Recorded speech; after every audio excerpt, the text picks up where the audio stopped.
Les légionelles sont des bactéries d'origine hydrotellurique.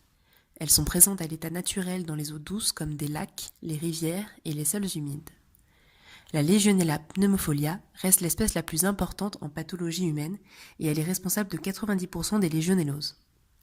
Ces bactéries se développent dans l'eau stagnante lorsque la température est comprise entre 20 et 50 degrés, en présence de dépôts de tartre, de corrosion avec résidus métalliques, dans les boues ou autres dépôts minéraux et organiques, fonds de ballons d'eau chaude, de bassins, des tours de refroidissement, dans des biofilms bactériens ou sous forme planctonique, ou enfin à l'intérieur des protozoaires comme les amibes. Il existe plusieurs seuils et limites à ne pas dépasser. Celles-ci sont exprimées en UFC par litre, unité formant colonie par litre. Par exemple, dans le cadre de la production d'eau chaude sanitaire, le seuil limite à ne pas dépasser est de 1000 UFC par litre de Legionella pneumofolia. En milieu hospitalier, cette valeur passe à 50 UFC par litre car c'est un milieu considéré comme délicat et risqué, ayant donc des exigences sanitaires plus importantes. Pour les tours de refroidissement, 3 seuils. Inférieur à 1000 UFC par litre, entre 1000 et 100 000 UFC par litre, supérieur à 100 000 UFC par litre. Il est important de souligner que les deux derniers seuils nécessitent de la part de l'exploitant des actions curatives régulières. Les légionelles sont naturellement présentes dans l'eau en faible quantité lorsque celle-ci se situe en dessous de 20 degrés et se multiplient faiblement. Entre 20 et 50 degrés, leur quantité augmente fortement. À 50 degrés, la croissance est stoppée mais la bactérie survit. À 55 degrés, elle peut survivre encore plusieurs heures. À 65 degrés, elle survit 2 minutes. Au-delà de 70 degrés, elle est détruite instantanément. La majorité des productions d'eau chaude sanitaire sont maintenant équipées d'un bouclage. Il est nécessaire d'en installer un lorsque les points de puisage sont éloignés de plus de 10 mètres d'un point chaud du réseau, comme par exemple une colonne de distribution, ou du point de production, dans notre cas, le ballon électrique. Le schéma ici se compose d'un ballon ECS électrique, d'une alimentation d'eau froide générale avec disconnecteur assurant le remplissage en eau du ballon et la distribution en eau froide vers les points de puisage, et d'un bouclage équipé d'une pompe de circulation. L'eau chaude contenue dans le ballon se diffuse dans le tuyau rouge et est pompée par le bouclage ici représenté en vert. L'eau froide, elle, arrive par un circuit différent, ici symbolisé en bleu. La pompe fait circuler l'eau chaude en permanence entre le ballon et le point de puisage. Cela permet également de pallier aux déperditions thermiques lors de la distribution de l'ECS jusqu'au point d'utilisation, tout en éliminant les bras morts afin de supprimer le risque d'entartrage des réseaux liés aux eaux stagnantes. Pour l'utilisateur, c'est une solution de confort, lui permettant d'avoir de l'eau chaude instantanément à son point de puisage. Le bouclage est un des moyens indispensables qui permet de réduire considérablement le risque de légionelle. Pour éviter ces différents cas de figure, il existe différentes méthodes. La première est préventive et appelée lutte par choc thermique. Cette solution permet de faire des chocs thermiques hebdomadaires de quelques minutes en produisant une eau chaude sanitaire à 70 degrés, éradiquant ainsi toute forme de légionelle dans les canalisations et leurs points d'utilisation. Une autre méthode, celle-ci curative, est appelée lutte par injection de produits. Elle consiste à injecter d'importantes doses de chlore ou de peroxyde d'hydrogène et d'argent dans le réseau via un raccordement sur le disconnecteur. Ces types d'interventions sont généralement réalisés par des professionnels et demandent l'immobilisation du bâtiment et contraignent à des vidanges et des rinçages de réseaux réguliers. Cela présente de nombreux inconvénients car c'est une solution à court terme, nocive pour l'homme et l'environnement, ainsi que pour les canalisations et équipements, accentuant leur corrosion. Dans le cas de la tour de refroidissement, la prolifération de la légionelle peut être un problème. Les tours de refroidissement sont généralement couplés à des groupes frigorifiques afin de dissiper la chaleur provenant du condenseur.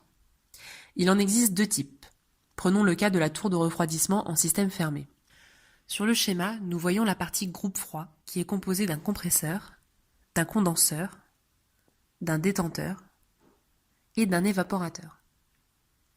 Le but de cette installation est de refroidir un milieu, dans notre cas il s'agit d'une production d'eau glacée. Les équipements qui composent ce système permettent les changements d'état de fluide frigorigène contenus dans l'installation. Pour optimiser le fonctionnement de cette installation, il est parfois nécessaire de mettre en place une tour de refroidissement. Elle permet d'augmenter les échanges thermiques au niveau du condenseur afin d'améliorer le refroidissement du fluide frigorigène du système. Ici, le cas de la tour fermée.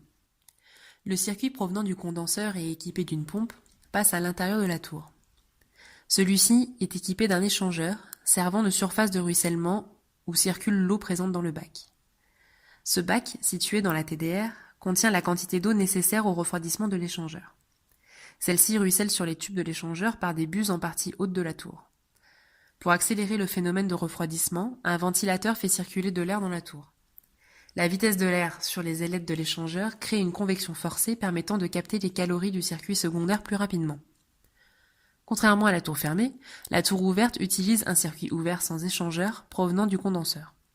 L'eau du circuit est directement pulvérisée en partie haute de la TDR sur un média permettant de ralentir son écoulement et ainsi améliorer son refroidissement.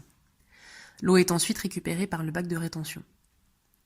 Dans les deux applications, la pulvérisation de l'eau couplée à la convection forcée entraîne des pertes d'eau. Pour cela, un flotteur situé dans le bac de rétention gère son remplissage en eau de refroidissement afin de combler la quantité d'eau évaporée lors des échanges.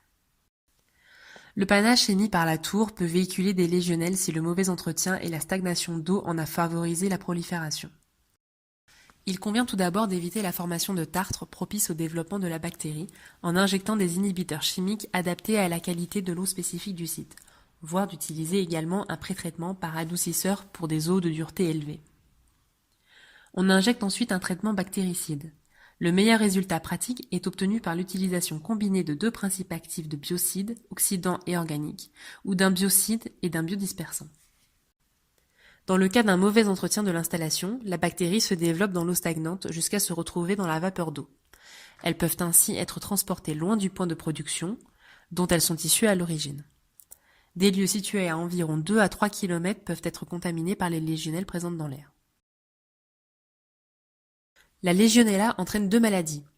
La forme non pulmonaire appelée maladie de Pontiac, qui est un syndrome grippal aigu guérissant spontanément.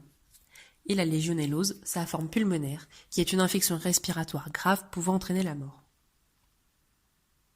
La voie la plus courante de transmission passe par l'inhalation d'aérosols contaminés, produits en conjonction avec des pulvérisations, jets ou nébulisations d'eau. L'infection peut également survenir par aspiration d'eau contaminée ou de glace, en particulier chez les patients sensibles. Dans le milieu hospitalier, des facteurs de risque pour les pneumonies nosocomiales sont les actes chirurgicaux récents, les intubations, la ventilation mécanique, la présence de sondes nasogastriques et l'utilisation d'équipements de traitement respiratoire. Les autres les plus sensibles sont les patients receveurs de transplantation, cancéreux ou personnes sous corticoïdes. La maladie de Pontiac dure généralement de 2 à 5 jours et la période d'incubation va de quelques heures à 48 heures. Les principaux symptômes sont de la fièvre, des frissons, des céphalées, un état de malaise ou des douleurs musculaires. Aujourd'hui, aucun cas mortel ne s'associe à ce type d'infection. Concernant la légionellose, les symptômes de cette infection se caractérisent par un début rapide avec une fièvre élevée, une toux et d'autres signes comme de la fatigue, des douleurs musculaires et des maux de tête. D'autres faits peuvent alerter, comme la perte d'appétit, des maux de tête, un état de malaise. Certains patients peuvent aussi présenter de la diarrhée et un état confusionnel. On observe aussi chez un tiers des sujets la présence de sang dans les mucosités de la bouche. Le temps d'incubation varie de 2 à 10 jours. Un traitement antibiotique permet un rétablissement total en 3 semaines. La plupart des patients atteints doivent être pris en charge à l'hôpital. L'infection doit être traitée très rapidement, car chez certaines personnes, la légionellose peut être fatale. La guérison totale est obtenue souvent après plusieurs semaines, voire plusieurs mois. Quand le diagnostic et le traitement interviennent tôt, l'issue est généralement favorable. En conclusion, la menace que pose la légionellose pour la santé publique peut être combattue par les autorités responsables de la sécurité des bâtiments ou des systèmes d'eau, en mettant en œuvre des plans pour la salubrité de l'eau. Ces plans doivent être spécifiques à chaque cas de figure et domaine d'application afin de déboucher sur un suivi et une surveillance régulière des installations sujettes à la légionellose. Ces mesures comprennent un bon entretien des appareils avec des nettoyages réguliers, la désinfection et l'application d'autres mesures de conception, bouclage, physique, température, ou chimique, biocide, pour empêcher autant que possible la multiplication de la bactérie. Bien qu'il ne soit pas toujours possible d'éradiquer la source de l'infection, il est possible de réduire sensiblement les risques. La prévention des maladies provoquées par la Legionella pneumophila dépend donc de l'application de mesures de lutte pour réduire le plus possible la multiplication de la bactérie et la dissémination d'aérosols.